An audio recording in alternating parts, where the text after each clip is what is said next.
Yeah, it was a lot of Teacher comes schools. in, he's smelling of Kundi, Uganda Waraji, he's stressed, he's pissed off. Yeah, So it takes it out on you.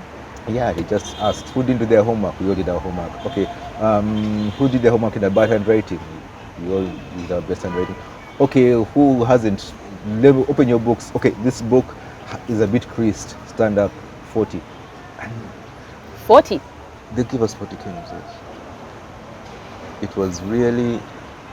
And When you look back now, you're like, that was abuse. exactly, I look back Abuse. and I think about how much we went through without, and it was normalized. In many ways,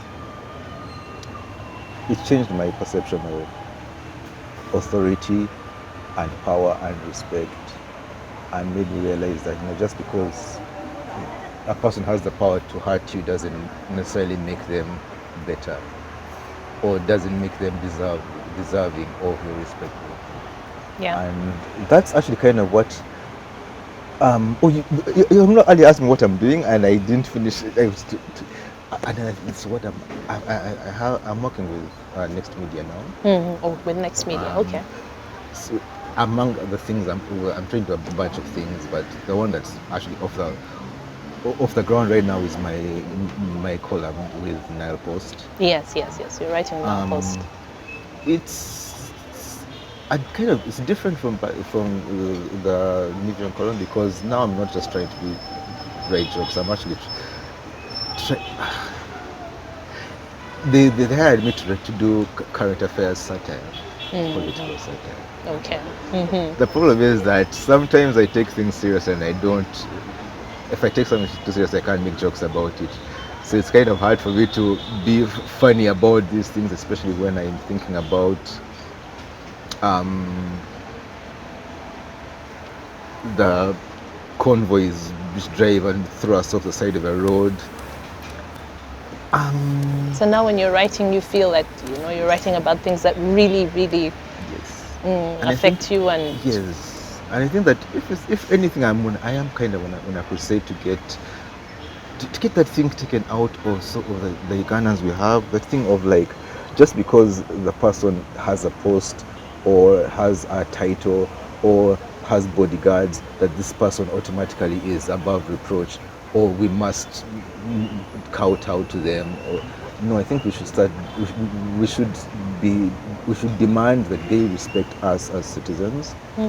And so that's to finish the answer to that early question. Okay. That's what I'm trying to do, is write a column that will make Ugandans aware of their citizens' rights and make them stand up for them. The funny thing, most of those positions in authority, people in authority, forget that they're actually in service. Yes, they do. Their jobs are jobs of service. They do. And if I want to, at least in my way, if I can, because I think Bazanye made people laugh. I enjoyed writing it, and I feel that if I laugh when I'm writing it, someone is going to laugh when they're reading it. And I really had a lot of fun writing it. Yeah. But I don't think that I had that much of an impact, changing people's mind, changing lives, leaving the world a better place.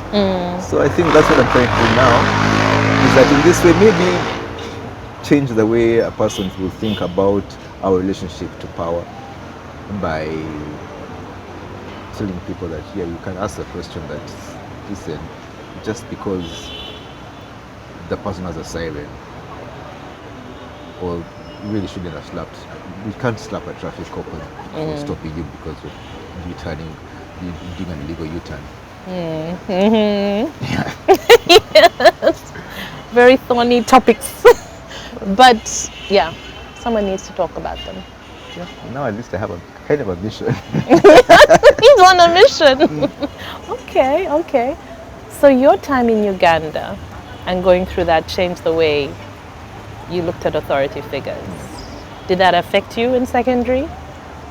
Or you didn't experience too much of that? I think it kind of... I wasn't a good kid in secondary. Okay, well, I was for part of it. Then I went What bad. happened? You went mad. I went bad. I became a bad kid at some point. What do you mean? In what way? You know, that thing which you don't, where you don't want your, that thing you don't want your kids to do. Like, oh, I really hope it turns out right. I hope he doesn't start, running away from school to go and do, to go to the bars and drink waraji. Yeah, I did that a couple You of did that. times. And Do you know why? Was it friends? Was it when you look back now? when I look back now, Growing I know pains? exactly what it was. It wasn't rebellious anymore. I stopped doing it. So you were doing it to But- be rebellious? I was here like I was like I'm lost and confused. I don't have any role models, any proper authority figures, or any people to look up to them, because the teachers are like, you go to the I go to the oh, by the way, can I plug? Yeah. There was a time when I was writing, because like I said, I wanted to be Choma. I was still trying to write literary fiction, so I wrote a few short stories and sent them out. And I actually have one. It was published in eclectica.org. That's a short story. They're the same guys who. Oh my gosh. I'm Yes. saying this because when you have to go through a whole lot of like linkages to make it sound impressive, because it isn't that impressive on its own. I didn't get the Keen Prize, but this website actually published a story by someone who did get the Keen Prize for African Literature. One of the stories I wrote was kind of about that time in school, and how kind of lost my faith in the people who I believed would guide me and protect me as a child growing up. When I lost my faith in them, and all of a sudden now I thought that, okay, what's left? MTV thing people were talking about, because this is a time around the time when Snoop was blowing up, talking about bitches and drugs and alcohol and whatever, and partying. And all of a sudden I think that's what I should be doing, because I mean,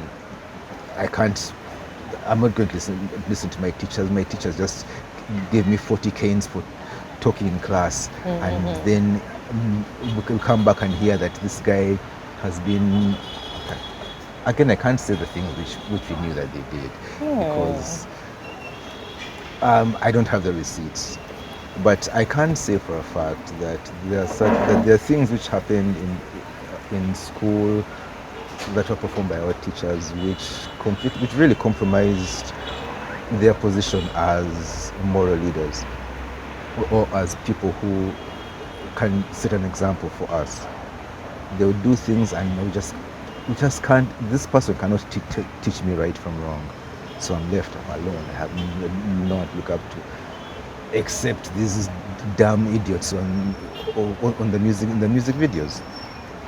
That is why I was so glad. That's why I was so glad that when I went back to Nairobi, I was able to find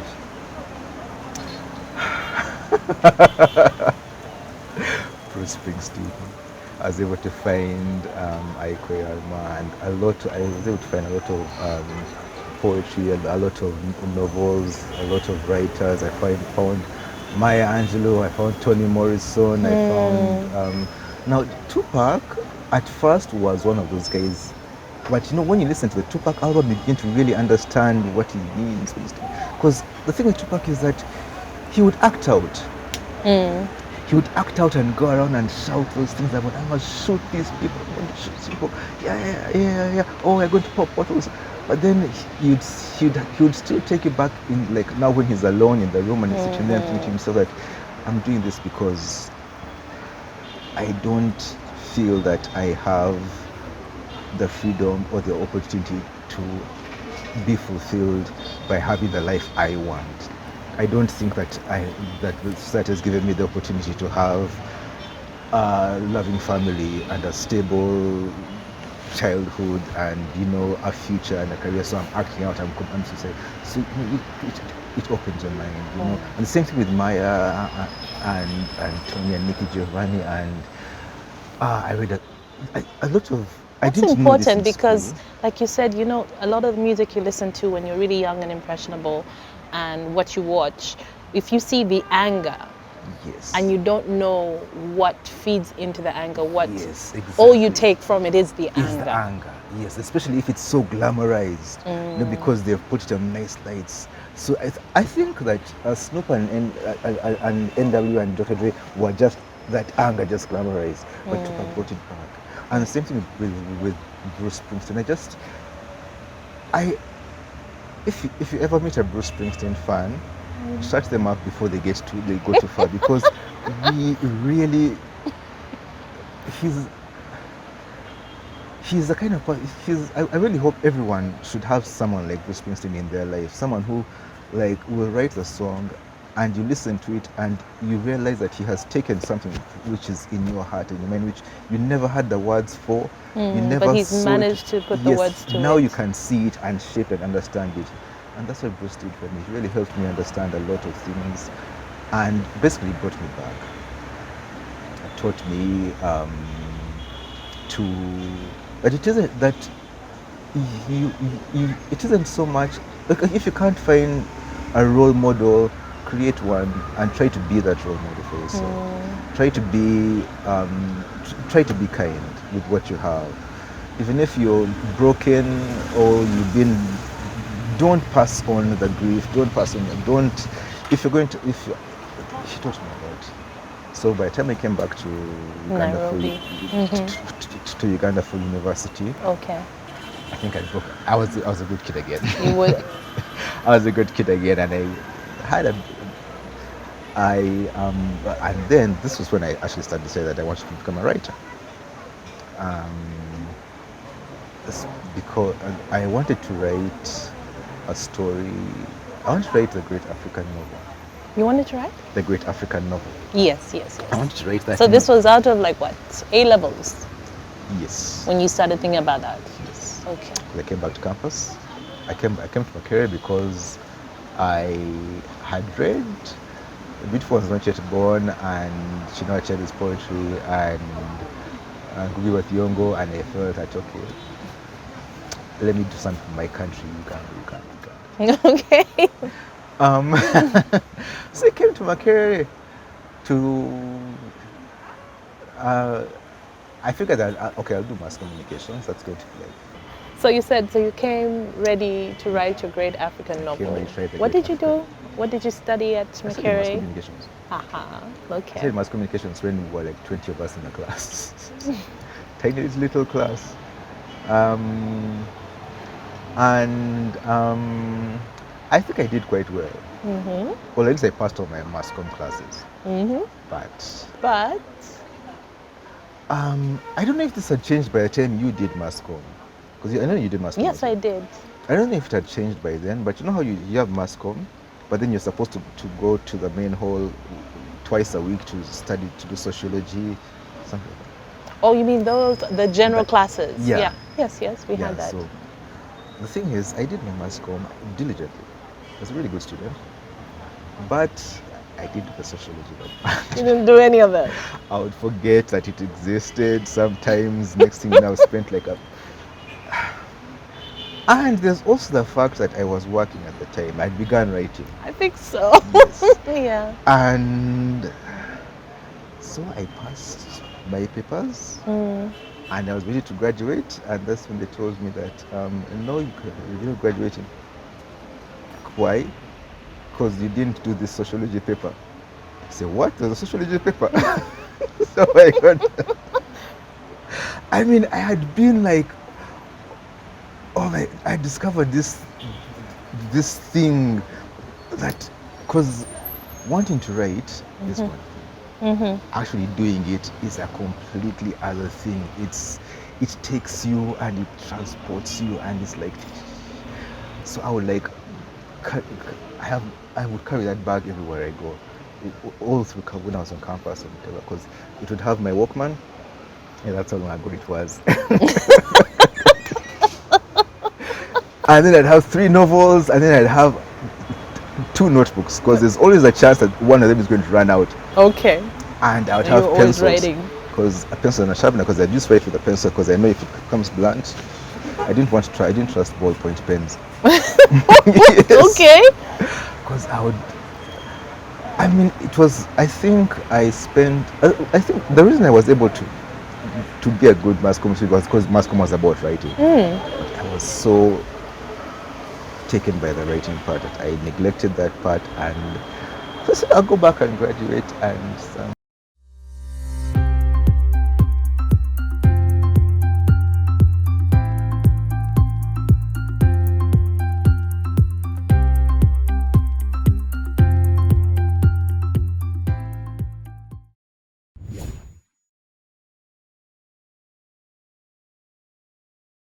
And I would And you're have always pencils, writing. because a pencil and a sharpener, because I just write with a pencil because I know if it comes blunt, I didn't want to try. I didn't trust ballpoint pens. Yes. Okay. Because I would. I mean, it was. I think I spent. I think the reason I was able to be a good mass comm was because mass comm was about writing. But I was so taken by the writing part that I neglected that part, and so I said I'll go back and graduate and technically. So you had to go back and do the exam. That's what they wanted, right? Yes. Did But you I have to? Did they expect you to do the classes and they? Yes, I'd have to do the Uh-huh. classes, and that is why I am. I kind of dropped. I think I dropped out on the last day of the course. So you let it go? Yeah, because I was already working, and I kept telling myself that I'll go back and do the course. But then by then I had moved. I was working. I had New Vision because I found out after I came back after my mom had kicked me out of her house in Nairobi to go and because she said, yeah, you left a job in Kampala, go back.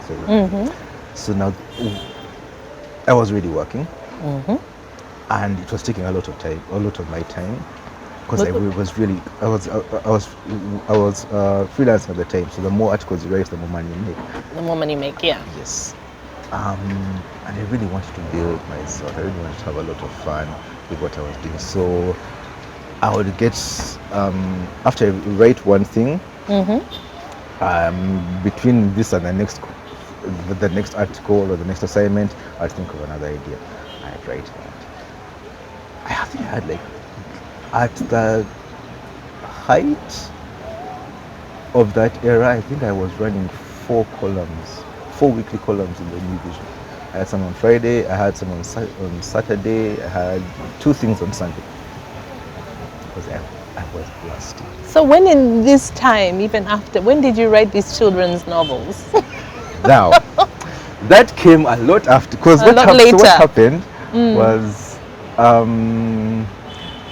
the taxman realized this was because as freelancers we began, because I was working a lot. My income as a freelancer got to the point where it was kind of equivalent to what I would be making if I was a staff member. Yeah. Which put me in the taxable bracket. Yeah. But there was no structure in place for that? So they told me that, okay, we're going to have to put you on staff. I didn't want to, because that's a cap on my income. Then they said that, no, listen, we're going to give you this. It's going to be, they told me about, okay, the benefits of having a staff position somewhere, that, okay, yes, you get health insurance. And at that time, I would get malaria like every month. I lived in Chevron with the swamp. I get like severe malaria every month. So really? I was constantly losing and gaining weight because 2 months I lose it all in one malaria bout. So I got on staff but they put me on staff as a sub-editor. Okay. A sub-editor it has different responsibilities in different newspapers, but that means I would do page layout, like we pick the photographs and we do the photographs and the captions at the bottom, do the headlines and lay the pages and check the grammar and whatever, and ruin the grammar of some people because they always ruin mine. And so that's what I would do. Now all of a sudden I don't have enough time to write all those columns, but I've got a steady income. So I dropped column, and I made it bad idea. Oh, okay. So now here I am. We have mornings when we're waiting for the stories to come in, we're pretty much free. And that's when I wrote the children's books. Fountain Publishers called me and asked me, they had something called the Junior Living Series, where they wanted to like help kids, help introduce children, like s- like I think it was primary age students to issues concerning HIV and AIDS in a way that they could that wasn't preachy. So they called me and I wrote. I, at that time, actually, my nieces were kind of around that age also, and so I would listen to them talk and get their voices into my head. And I wrote a story. I wrote a couple of stories. One is called "I Will Miss Mr. Chizito." That wasn't my title. Kids, you don't like it. Yes. But years after this, now one of my nieces actually picked up the book and read it, and she's like, "Ah, I didn't know." And she read the whole thing, and I was so proud of myself with that because, at first I wrote it was, like I said, it's always fun writing. I enjoyed writing, but I didn't think it would go anywhere.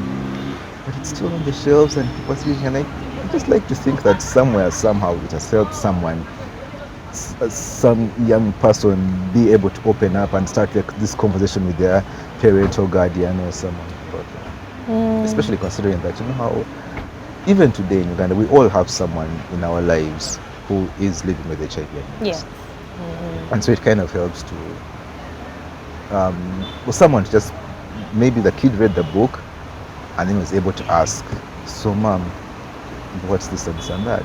And then mom will say, okay, since the book was about, because I will miss Mr. Chizito was about this guy. He was her favorite teacher. He was a mentor. He was the one who the one guy who believed in the students, and basically I modeled him after the teachers I didn't have, who I wish I had when I was in school. And then one day she doesn't show up, and they find out that he's been fired from his job or suspended from his job because it wasn't. I don't think it was legal to fire someone because of their HIV status, Yeah. but they suspended him.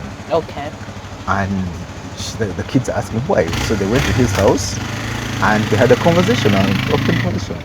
So I hope that someone can, like the kid will read this and then maybe they can have a conversation. Then she can say, okay, now I think what you should do, come, let's have a talk with auntie so and so, and she can tell you. So you go there, you meet your auntie, and she tells that, okay, yes, I have this thing, it's called HIV, it's called HIV virus, it's living in me, it doesn't, and then so remove the stigma, but still helps people understand it and understand each other and realize that, we're all the same anyway. I mean, I have IBS, I live with IBS, the people live with asthma, people who live with a lot of things. Okay. Remove that thing of like, oh my God, because I mean, when I was, because I was really young when the that huge HIV/AIDS HIV scourge. epidemic came, hit Uganda, Yeah. and yeah, we lost a lot of people, and we were really scared, especially as kids. Yeah. I'm just really glad that now it's not the same way. I mean, my heart still goes out to everyone who has to take pills every day, and And that's your and, life. and then you're scared and you're worried every time you get that.